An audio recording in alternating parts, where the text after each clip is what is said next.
on the chat. Okay, so try to keep both browsers open. This is really important stuff, guys. I really want you to get this. I've been doing foreclosures now for a long time, and I finally have it down to a science, and I want to teach you guys how to be really successful with your foreclosures and your REOs, whether you're wholesaling them or if you're buying them, investing in them, whatever. There are some secrets that you need to know, and I really want you guys to know this stuff. So just hang on with me. Again, keep both browsers open. Keep your DG Insider Elite browser open so you can chat with me, and then go ahead and keep your YouTube browser open, so that you can go ahead and see me. So here we go. Okay. So what I wanted to really talk to you guys about is today's foreclosure properties. I don't know about where you are, but here in New Jersey, that is the whole market. Our market is bombarded with REOs and foreclosures, and that's the only deals you're going to get in today's market here. You're just going to get the foreclosures and REOs. There's nothing else literally out there. If you go into our MLS here, every property that is for sale, that is discounted, is an REO or a foreclosure. So I don't know how it is where you are, but here, that's our whole market. I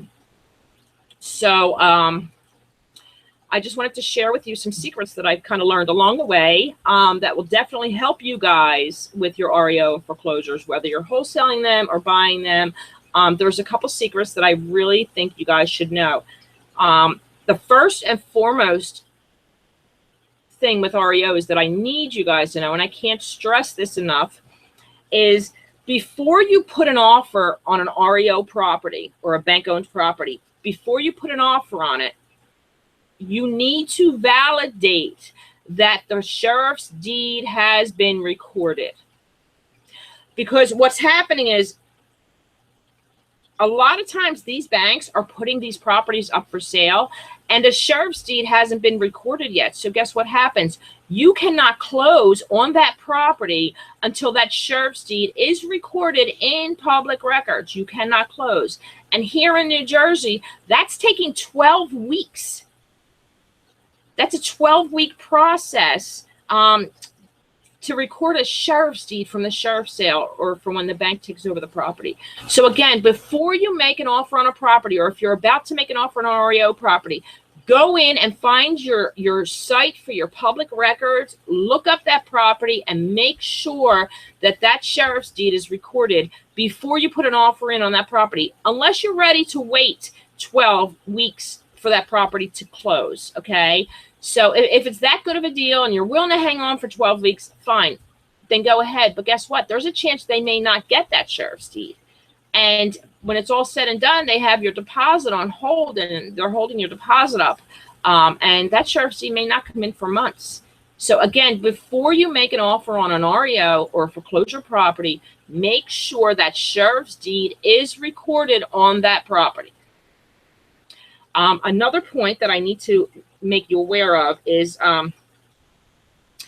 I suggest that you wait 60 days to make an offer on an REO property. 60 days after the bank takes possession of that property. I will wait 60 days until after they've taken possession of that property.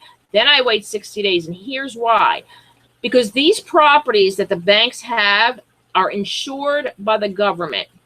That means that when they foreclose on a property, when the bank forecloses on a property, the government gave them an insurance policy on these properties. It's called the shared loss agreement. You can look it up online.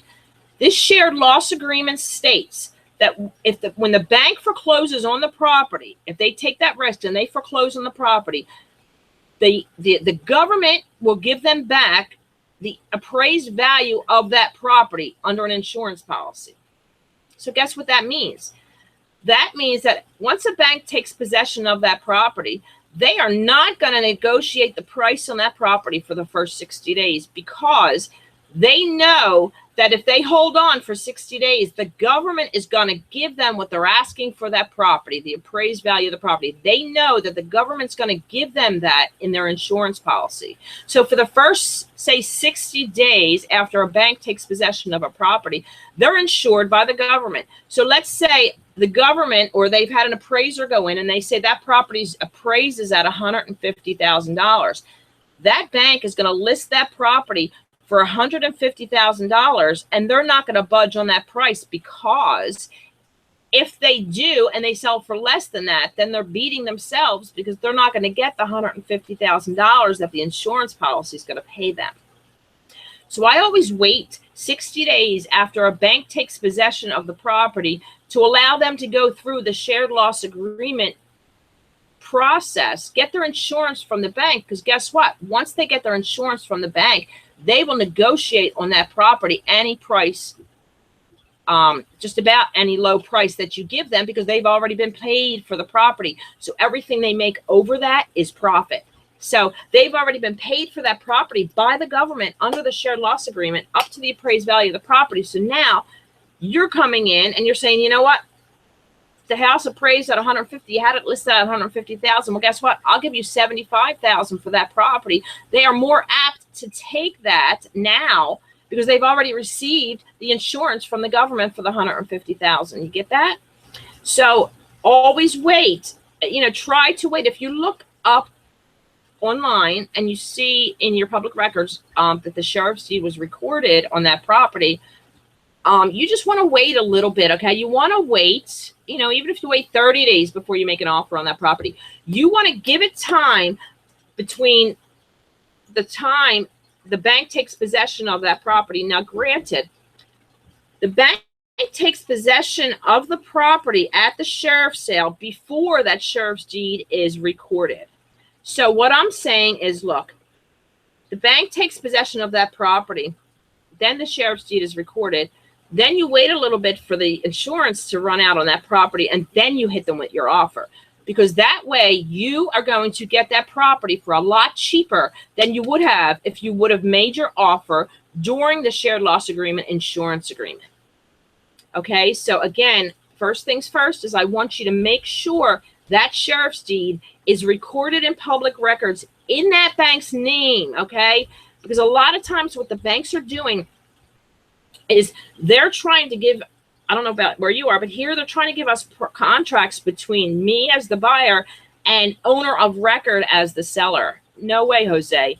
I want to know who you are, exactly who owns that property, okay? And that's the person that I want to buy it from. So again, I want you to wait until you see that that sheriff's deed has been recorded on that property. Look in public records before you make your offer, because if not, you will have to sit and wait for that deed to be recorded before you can close on it and receive title insurance on that property. So you want to make sure if you see a property that's an REO listing and it looks like a good deal to you, the first thing you should be doing is looking up to see if that sheriff's deed has been recorded in public records. Then you want to wait at least 60 days from the time the bank took possession of that property if you really, really want to get a great deal on that property. So wait a little bit until the insurance runs out on that property and then make your offer. Now, I want to give you some suggestions on making offers on REOs that will make it a win-win for you every time. Okay, so you've looked it up and you've seen that the sheriff's deed's been recorded. You've waited out for the insurance process to go through on the bank side.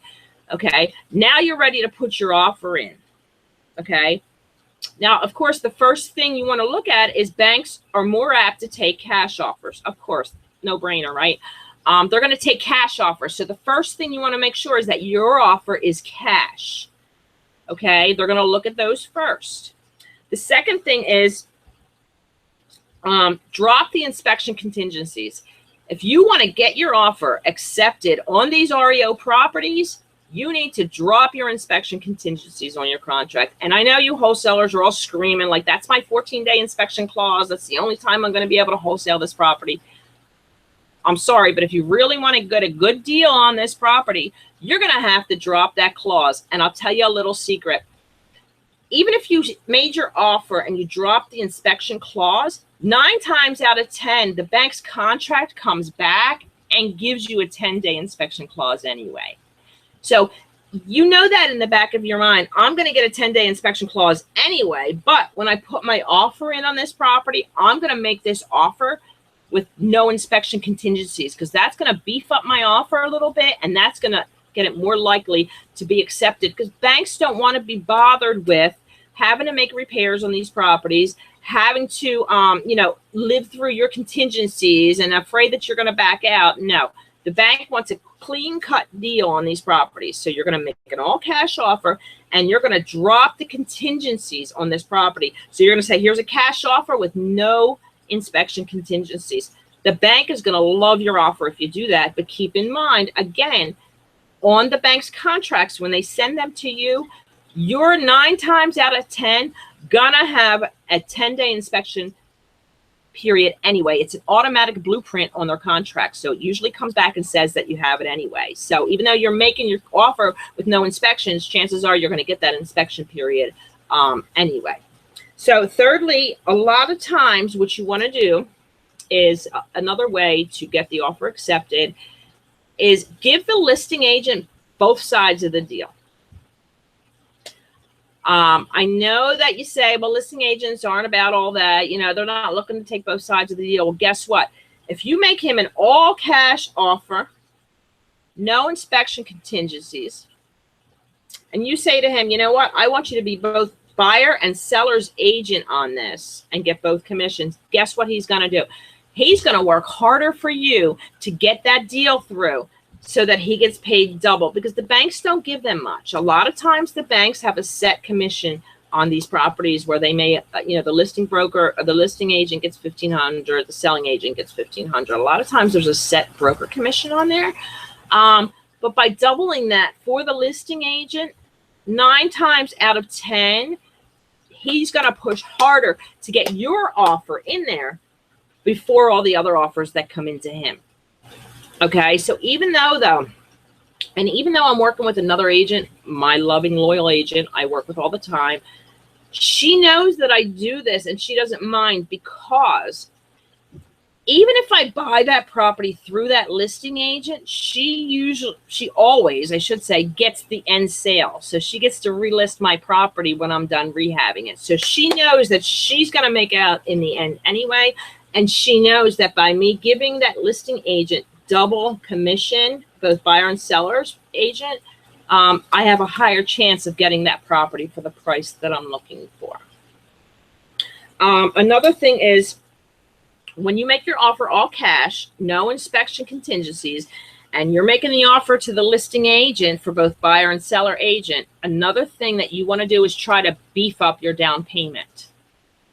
The banks like to see that you're serious about this. So I know you can't do this if you're wholesaling the property. It's very difficult to do that. But if you plan on really buying this property to rehab it, beef up your down payment a little bit, okay? A lot of times now, Fannie Mae, you cannot buy a Fannie Mae property without 10% down. They're requiring that on their properties.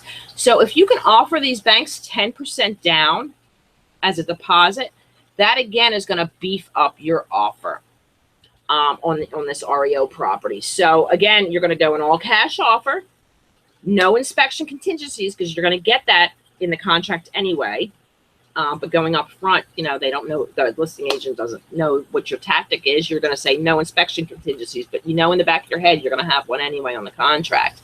You're going to try to give the agent double commission. So you're going to give him both listed, the listing agent and the buyer's agent. So that's going to get him motivated to go ahead and get your offer in there first before anybody else, because he's going to get paid double. And then you're going to try to beef up your down payment a little bit and say, look, all cash offer, no inspection contingencies, $10,000 down or 10% down. That's now you're beefing this offer up to where, guess what's going to happen? Your offer is going to beat out all the other offers that they have coming in on this property. You're going to go to the top of the barrel. Another thing for you to do, last thing to do with your offer, is offer a quick closing. Okay. So what you're going to do is you're going to go ahead and you're going to say, you know what? I'm going to offer you cash for this property. No inspection contingencies. Here's 10% down, and I'm going to close it quick. Well, guess what? These banks can't close quick. I've never had a bank-owned property close under 30 days, and this year alone, I've bought over 30 of them myself to rehab, and I have not had one yet close under 30 days. So even though you're saying to them, look, I'm going to do a quick close on this thing, you know, I can close it in 10, 14 days, they're not going to be able to do that. Okay, but you're going to offer to do that to them, because that's going to put another little beefy, juicy tidbit on your offer to make it stand out on these properties. So, you know, on these properties, on these REO properties, I just really want you to know that this is your game. This game is yours, and you can take it and run with it, because guess what? If you know what you're doing on these REO properties, and you know how to work this system, and you know what you need to do to get these offers in and accepted, you are going to beat out all the other investors. I cannot tell you how many properties I have, you know, put offers on this year and have literally beat out every other investor in there that was making offers on these properties, because I make my offers very juicy.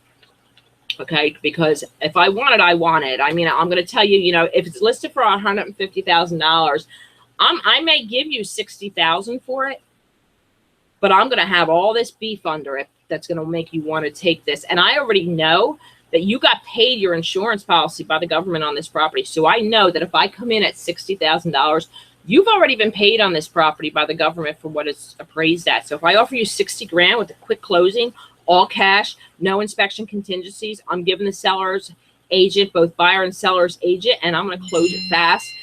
Chances are I'm going to get this property. And every time I've gotten these properties. So you really need to know what you're doing as far as REOs go, and as far as making your offers on these properties. And I tried to put all this in there, and I know I'm going fast, but it's because we took up so much time trying to get this video started that I don't want to take up your whole nights, you know, with me rambling on. So what I'd like to do now is I'd love to be able to ask you guys a few questions or answer your questions on the chat. If you have any questions for me pertaining to REO properties and everything that I just rambled on about, please go ahead and ask it in the chat so that we can get some of your questions answered. You know, I would really love for you to do that. I know that I have rambled on and taken up a lot of your time, and the beginning part of this has been taken up. I don't want to take all your time, so go ahead over to the chat when you're done, and let's get some of your questions answered on this, because I really want you to really be able to kill it with these REO properties. So I'm waiting for you in chat.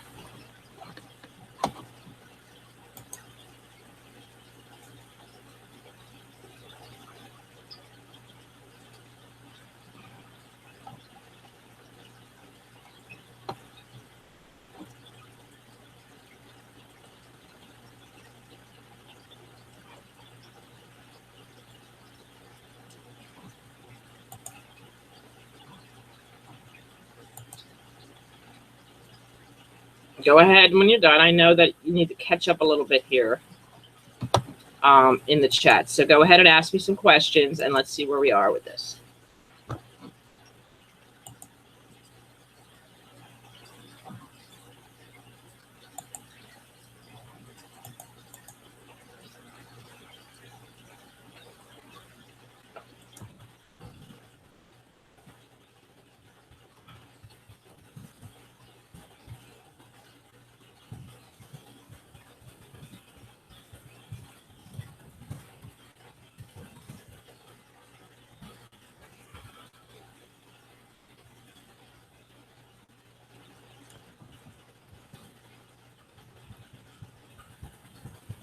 Now, I had a question in the chat. It says, is New Jersey really that hot of a market?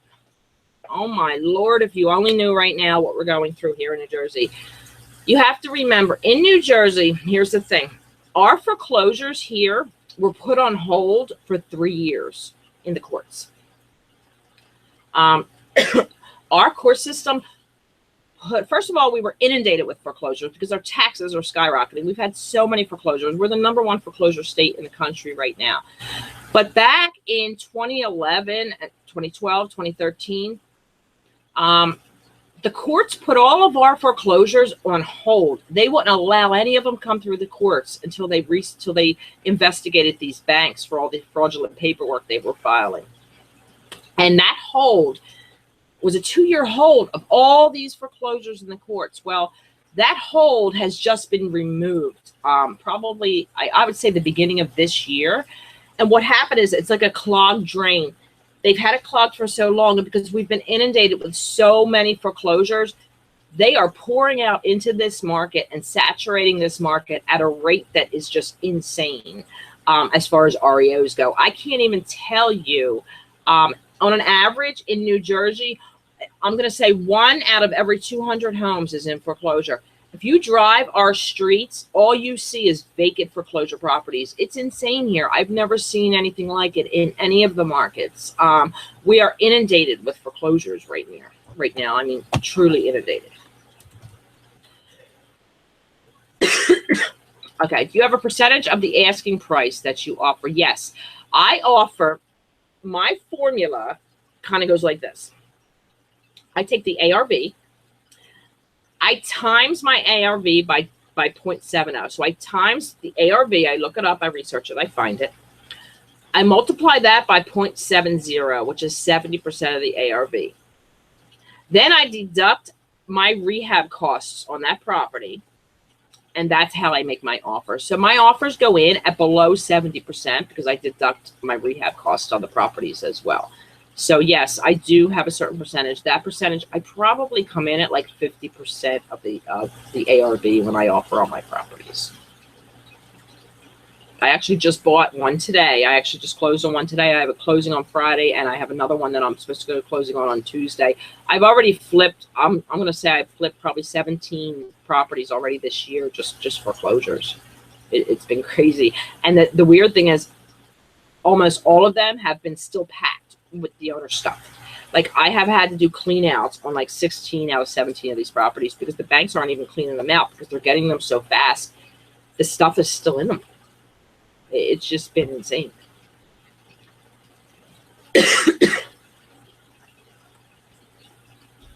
So do we have any more questions? I don't know.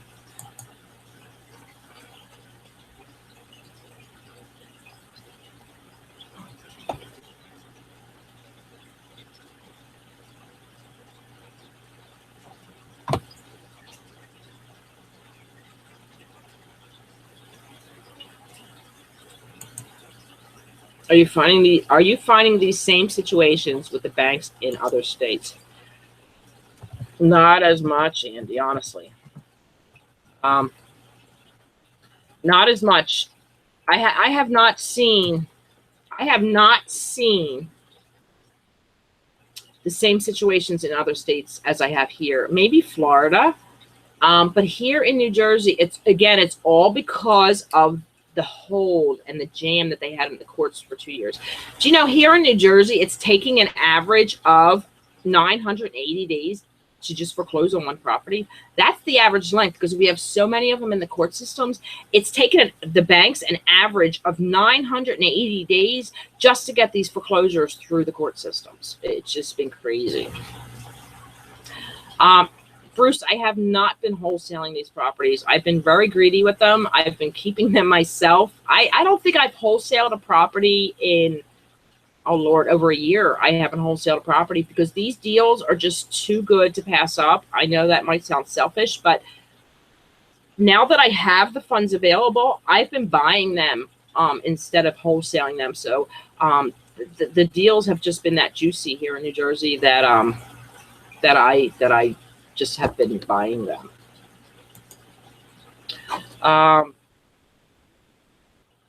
That was you. That was you, Andy. But yes, that's exactly where we are with these foreclosures in New Jersey. It's just been absolutely insane here. I'm going to tell you, and zombie foreclosures. Dear Lord, our streets are inundated with zombie foreclosures. Now, again, zombie foreclosures If you've never heard of a zombie foreclosure, come to New Jersey because we're inundated with them. A zombie foreclosure is a foreclosure that where the bank started the foreclosure process while the owners were still living there. The bank started the foreclosure process, sent the owners all these letters threatening them, yada yada. The owners vacated the properties, and so that the banks could take them. The problem is, the banks never took title to these properties. Many of them have walked away from them. So what's happening now is the owner left, the bank left. These properties are just crumbling because nobody's maintaining them. Nobody's taking care of them. So they call them zombie foreclosures, where there's literally no ownership to them. It's the craziest thing I've ever seen. We have tons of zombie foreclosures here in New Jersey, where some of them 6 years, like the foreclosure could have been started 6 years ago, and you look on the public records, and the owner is still on title. The owner don't know they're entitled. They've already vacated the property thinking the bank took the property. Here, the owners are still entitled to the property. So the key is to see sheriff's deed being filed. Correct. Yes, Andy. In other states, the time frames are probably going to be shorter. New Jersey's just off the wall right now with foreclosures. I think it's because our taxes are crazy here. I mean, to give you an example, on my house, my taxes are $12,000 a year on my house. And I don't even live in a mansion. Like, I live in a regular, normal house. And I think that is why we have so many foreclosures here, besides the fact that they've been so jammed in the courts. But yes, the key is to see the sheriff's deed being filed on these properties. You want to see, before you make an offer on these properties, you need to look in your public records, and it'll say it'll say right there, as soon as you get into public records, it's going to tell you who owns the property, who the owner on title is. And if it's not the bank, that deed has not been recorded yet. So I wouldn't even touch that property yet, because if you do, you're going to be stuck waiting for that sheriff's deed to come in while they're holding your deposit the whole time. And it could take months. So yes, prior to making an offer, Andy, you want to make sure that that sheriff's deed is recorded on that property. Absolutely. Any other questions by anybody? I mean, this is a really pertinent subject, because I don't know about where you live, but if you're in a foreclosure state and you're faced with all these REOs in your market, you want to make sure that you're doing it right so that you're not getting stuck in the hole with these things, waiting for them to get the deeds, or having them hold your deposits, or dragging out your closings. Like, you don't want to get caught in that trap. There's too many other ones out there to get caught in that trap. How would you make an offer on a zombie foreclosure property, or would you not touch it? Bruce, zombie foreclosure properties can't be touched. That's the problem with them. That's why they're zombies. You can't make an offer to the owner. They've already left and vacated the property. They have no idea they're on title. And even if they did have an idea that they were on title, there is still a lien on the property from the mortgage of the bank, who also walked away. So you can't make an offer to the bank because the bank no longer has any interest in the property. You can't make an offer to the owner because the owner can't sell the property without the bank. So these zombie foreclosures are literally that. They're like the Walking Dead. They just sit there and they're deteriorating, they're crumbling, they're falling apart, and there's really nobody that you can make an offer to. That's the problem with these. Okay, how do you find out when a bank takes possession for tracking the 60 days? Okay, the only way to find that out is going to be, I'm going to say, you know, the bank doesn't have full possession of a property until you can't even tell when they took possession until you see the sheriff's deed. See, once the sheriff's deed is filed and recorded, on the sheriff's deed, it's going to tell you the date that the bank took possession of that property, meaning like the date of the sheriff's sale is going to be on that deed. So you're going to be able to tell from the sheriff's deed the date that that bank took possession of that property, and that's when that clock starts ticking for that insurance. What is the quickest way to find the owner of a property in public records? Okay, I don't know what public records you use in your state, but here we have the New Jersey tax records. Mostly all states and cities and municipalities have tax records online that you can access because they're public records.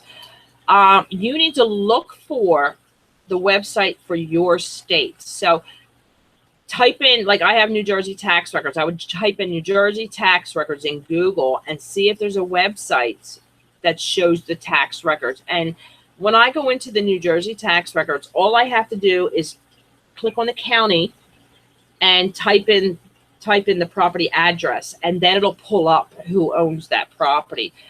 If you're not able to do that, you can call your tax office as well because it's public record. Okay, so the owner of a property is a public record, meaning that you can find out who that owner is by calling the tax department or the tax records department. So that's how you would find out, Tom, who the owner of the property is at that time that you're looking.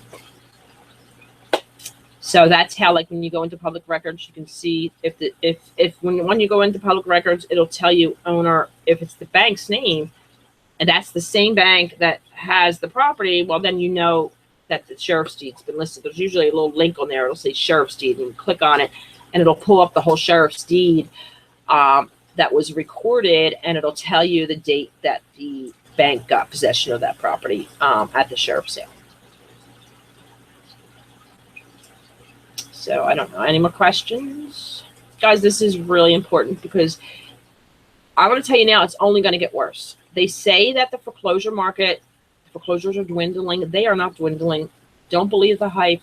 It's going to get bigger, and I'm going to tell you why. I'm going to share another secret with you. Do you remember when, I'm going to say back in 2013, where everybody was offered a home loan modification, and the banks gave all these homeowners modifications to help them save their houses? If you remember the modification craze back in 2013, 2012, here's the problem with this. All those loan modifications are getting ready to reset. Meaning they only had they gave them a few years on those modifications to keep those payments low. But after that time frame, those payments reset and go back up to where they were. And guess what's going to happen? Those people that couldn't afford it back then are not going to be able to afford it now. And we are going to be faced with more foreclosures hitting our market because of the modification resets that are taking place right now, actually, as we speak, because a lot of them only had 2 years or a 3-year reset on these loan modifications. And the only reason they gave them these loan modifications was to put a Band-Aid on it for a little while, because it was just all these foreclosures were happening all at one time. So they put a Band-Aid on it, and they gave all these homeowners these modifications with a 2 or 3 year reset to where the payment would reset back to the original mortgage payment. That's when all these homeowners are going to go ahead and fall back into foreclosure again. No modifications are offered. So these foreclosure properties now are going to start hitting the market again.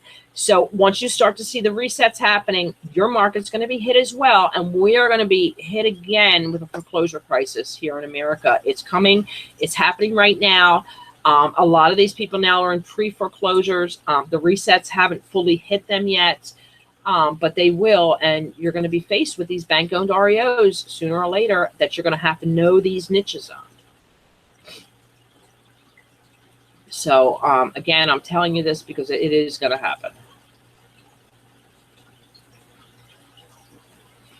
Okay, I did say I have not wholesaled a deal in over a year. I did say that. It says, however, would you say New Jersey would be great to wholesale a deal? I am going to say it's very tough in New Jersey to wholesale right now, which is why I backed out of the wholesaling market about a year ago. Because these banks are, how can I say it? A lot of the investors here are willing to pay and make the higher offers on these properties to get them. There's a lot, because we have so many foreclosures, New Jersey's, there's a lot of investors flocking into New Jersey right now. And the problem is the New Jersey wholesaler is not able to get enough of a spread in these properties to make a profit, because all these investors are making offers as well. like for example, we would for a property that an investor would pay $50,000 for, we'd have to get it for $40,000 to make our profit, but the investors are already offering $50,000, so there's no room for the wholesaler to make a profit. It's a very tough market unless you can find estate properties to wholesale. New Jersey is a very tough market right now to wholesale in. If we did try to wholesale, can you walk us through what a double close would look like? Well, first of all, here's the key on REO properties. Another reason why wholesaling is tough here in New Jersey or anywhere. On a wholesale property, first of all, you cannot assign a bank-owned REO. They don't allow it. It's on their contract. It's not assignable. You can't assign it. The second problem is you can't double close an REO property, because when you buy an REO property and you take title to it, the bank puts a deed restriction on that property, meaning they put on there that you can't resell that property for 30, 60, 90 days. It's a restriction on the deed.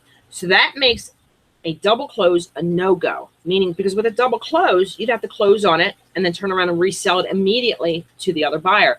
But with an REO property with a deed restriction, you cannot do that, because the deed restriction says you have to hold title to that property for 30, 60, or 90 days, whatever the bank determines.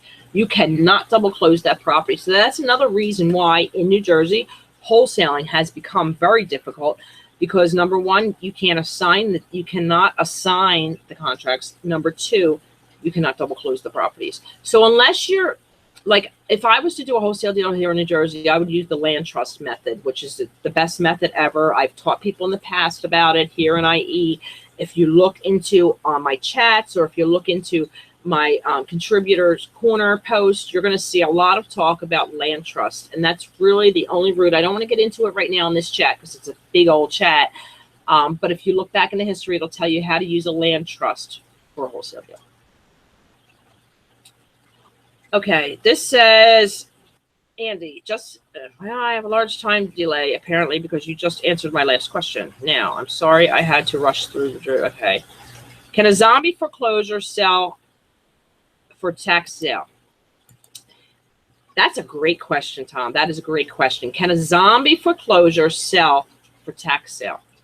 Here's what I'm going to tell you, and here's something that's really crazy. When a bank is going to foreclose on a property, they hire an outside company to pay the taxes, which is the servicing company. The servicing company keeps paying the taxes on the property while the bank's going through the foreclosure process. Well, here's what's happening on a lot of these foreclosures, and I just find it hysterical. The bank walks away from the property but never informs the servicer, and the servicer is still paying the taxes. So many of these properties, the funny thing is, the servicers are still paying the taxes on the property even though the bank is MIA. The left hand don't know what the right hand is doing on these properties. It's been crazy. So getting them a tax sale, yes. If the servicer was to stop paying the taxes on these properties, yes, you could buy them at tax sale. But the problem is that these servicers, the problem is, here's the problem. When the banks, when the market crashed, and I don't want to get too much into this, but when the market crashed back in 07, 08, 09, the notes and mortgages on many of the properties were separated. Now, you can never separate a note and mortgage, I know, but they were done. The notes were sold off on Wall Street. They were sold off to investors, while the mortgages were given to the servicing companies to service. So what's happening is the bank that bought the note on Wall Street, or sold the note on Wall Street, the notes part of it, that's what they walked away from, the note part of it. But what's happening is these servicers are still servicing these mortgages. They're still paying the taxes on these properties, and they're not going to tax sale. It's the craziest thing I've ever seen. But yes, if the servicer stopped paying the taxes on the properties, it would go to tax sale. But I've looked up a lot of these properties that are zombies that I've researched. They've been vacant for many years. I'll look at the tax records, and there's a servicing company still paying the taxes on these. It's crazy. Okay, can you get around the deed restrictions by using a land? Yes, Bruce, you can get around the deed restriction by using a land trust contract. Absolutely. And that's what I just talked about. I didn't want to get too much into this. I'd rather you go back into the archives here in IE, go through my contributor posts that I wrote. And I wrote about land trusts. I wrote about how to use them to close on these wholesale deals where there's deed restrictions. I also, I have a book out called Everything Wholesaling. If you look it up, it's going to tell you exactly how to go ahead and close on these deals to bypass the deed restrictions, bypass the no assignment clauses. So again, that is, I did write a book on this, and it is out there, and it will definitely help you using the land trust to get these wholesale deals closed in any state. A land trust, you can close just about anything in a land trust with any restriction that the bank tries to put on it. A land trust will get you around it. Absolutely.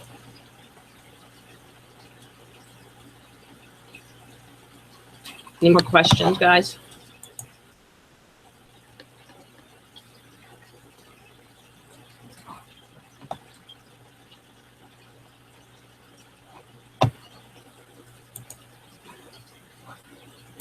Come on, give me more questions. I get pumped up when I'm talking about REOs and foreclosures. I just love it. I have researched it. I have definitely dug into it. I do a lot of research on these. There's so many of them here in New Jersey that I really wanted to be on top of my game here. So I've really done my homework on these things. And again, like I said, I bought probably 17 of them this year already. I just closed on one today. I got another closing Friday, another one Tuesday. So I hope to close on probably 25 rehab properties this year that were all REOs here in New Jersey. And they're great deals. And the crazy thing is, the one I bought today, I bought an REO here today. I closed on it. I bought it for $155,000. And honestly, when I tell you, all it needs is some paint and carpet. That's it. And I can put it back up in the market for $249,900. That's the foreclosures that I'm talking about here in New Jersey right now. I bought it for $155,000. I'm going to go in there and I'm probably going to put about $15,000 into this place for some carpet and paint, and a new roof. And I'm going to relist this property for $249,900. I'm going to relist it probably in 60 days because there is a deed restriction on it. So I'm going to take my time with this rehab. I'll probably list it. There's a deed restriction for 60 days, so I'll probably list it in 30. Okay, because I know that I'm not going to be able to close on it for another 30, and that's okay. That'll give me time to find my buyer. But definitely, I've been leveraging the money that I have, the resources that I have here to really buy these things up. I'm actually starting to buy and hold a lot of them too. I've been getting great deals on those, so I'm buying a lot of them and holding on to them. So definitely New Jersey is a great market right now. I'd love to know how your market is. So, if you want to go into the chat and just tell me what's going on in your market as far as foreclosures, I'm really interested to hear that it's not just New Jersey that's going buck wild with these things, but that there's a lot of other states going through this too.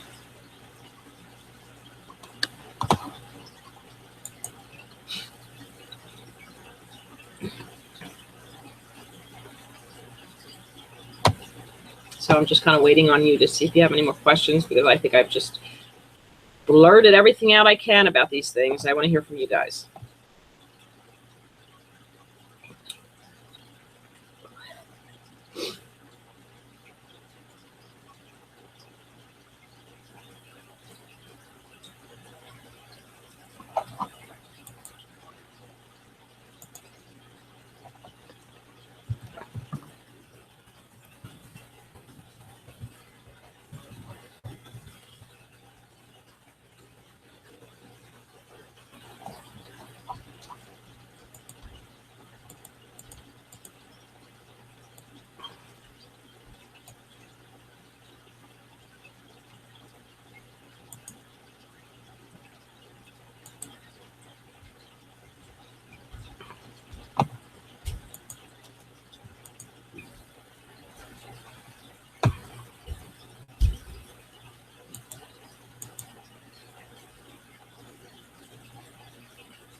Okay. Can I share a little on my system to make offers?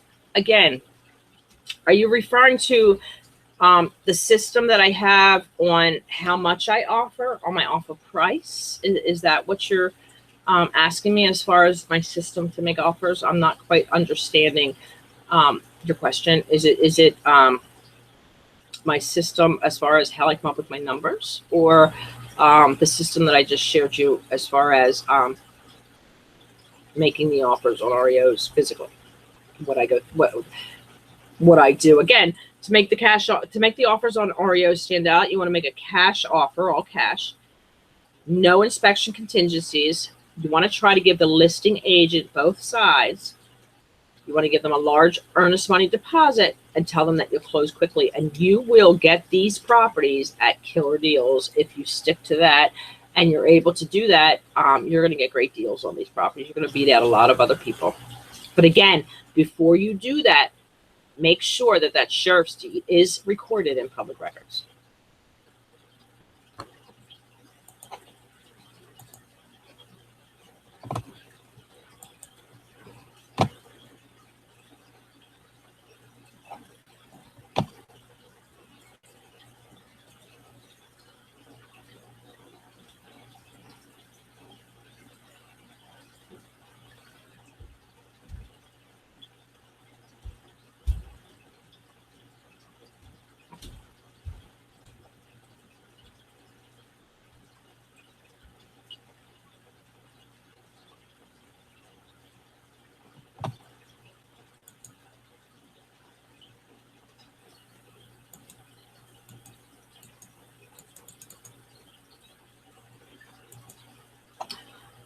Okay, so you want to know, it says, can I share a little on my system to make offers after 60 days, one offer every 2 weeks, etc.?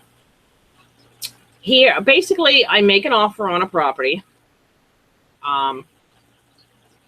And, you know, it's funny because if my offer is rejected, there's somebody else with another offer on the table. These properties don't last long here.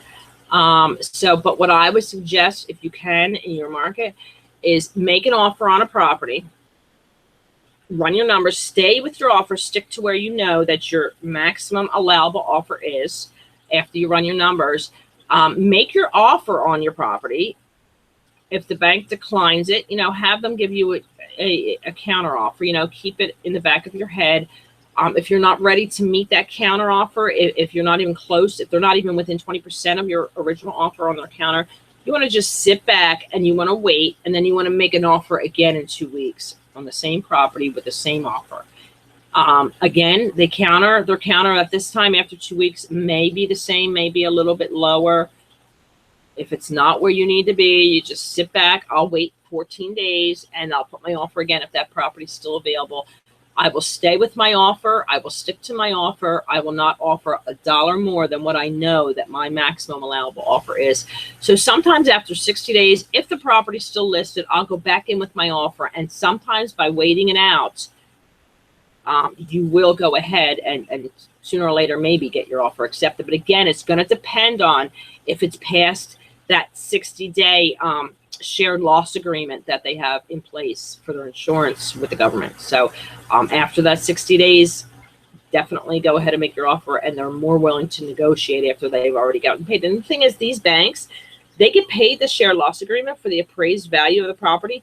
Then they get to resell the property for a profit. So they're making out like bandits by sitting back waiting for the insurance to go.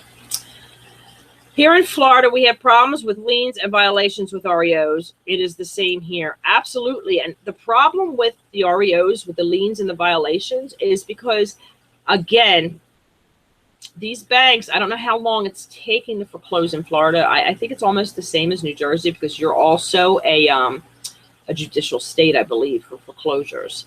But again, these liens and violations, the problem, but see, with the liens and the violations on the REOs, the liens and violations are not your problem. It's the bank's problem to pay them off, because you're getting, if you're closing them properly with warranty deeds or limited warranty deeds on these properties, and you're getting title insurance, the liens and violations are the bank's problem. They're not your problem, because once you buy that property from them, That deed has to be clean. That title has to be clean of all liens and violations. If the bank cannot clean them up, do not buy that property. I will walk away from it. I will not take on the liens and violations on the property. They're not my problem. They're the bank's problem. So I suggest that every single bank-owned foreclosure that you buy, you do not buy quitclaim deed. You always get a limited warranty deed on that and title insurance on that, because you have no idea what's going on with these titles. They could be dirty as anything with these liens and violations, and then you take it over and you're left to clean up that mess. So again, if you do it the proper way and you get the limited warranty deeds or the warranty deeds on these properties and you get title insurance on these properties, those liens and violations are not your problem. Your title comes to you clean from that moment on. So I wouldn't even worry about that. And if they are on that, then you just need to walk away from it if the bank's not willing to clean it up. Definitely.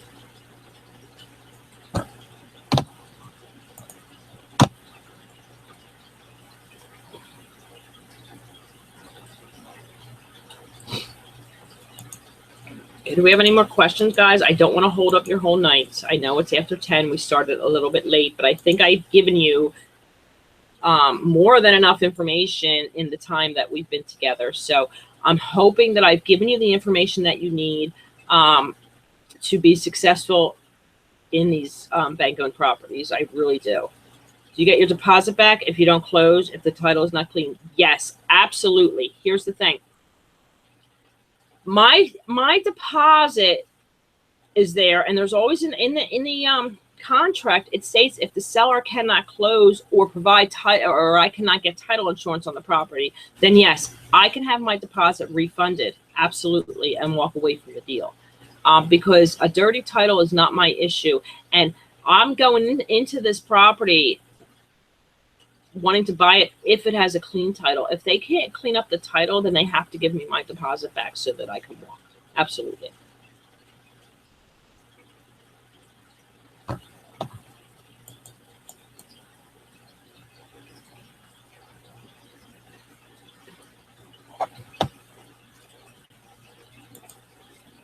Okay. Do we have any more questions, guys? Because I don't want to hold up your whole night here.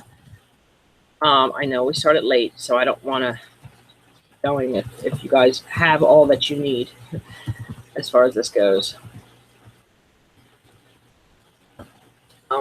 I'd love to hear your questions, but I don't want to hold you up all night on this.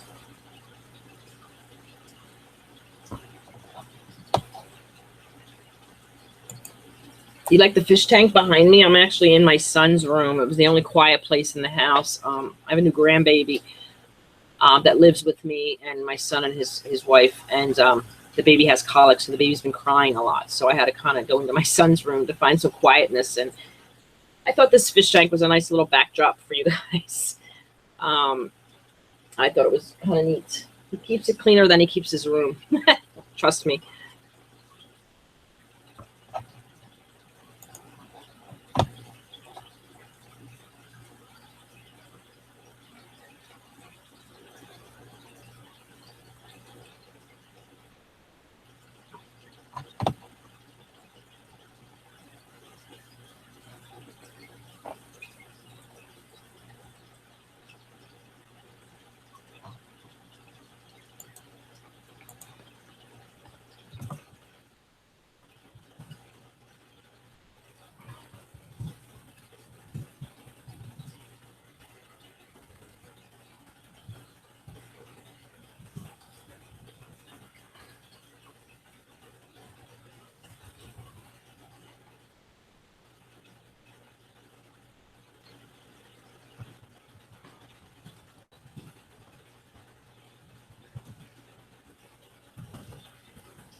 I hope you guys like this. I do. I hope that you found this very useful. Um, I do hope that this has helped you open your eyes a little bit to today's foreclosure properties and to what's going on out there. I don't want you to be in the dark as far as these foreclosures go. I mean, with it as investors, as real estate investors, you need to go into this with your eyes wide open, knowing what you're dealing with as far as these foreclosures and REOs go. And I'm hoping that this video has helped you, or that this hangout has helped you a little bit to try to get some of the information that you need for these REOs so that you can move forward and really be successful with them. Because I really truly feel that we have another foreclosure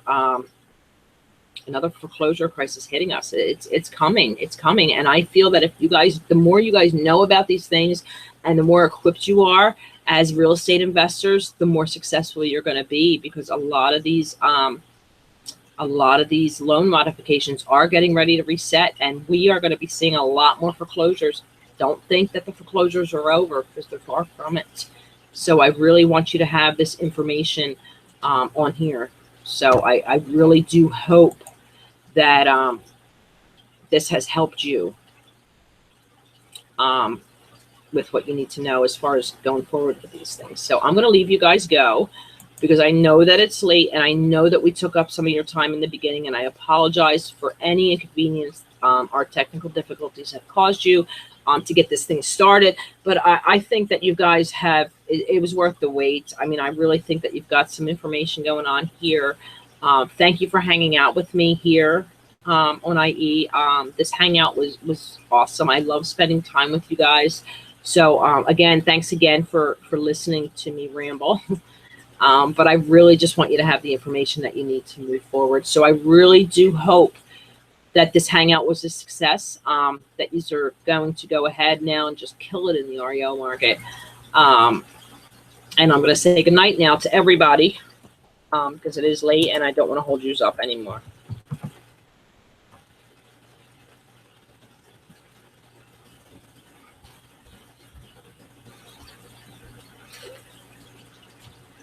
I do want to thank Patrick for helping me through this. Thank you, Patrick.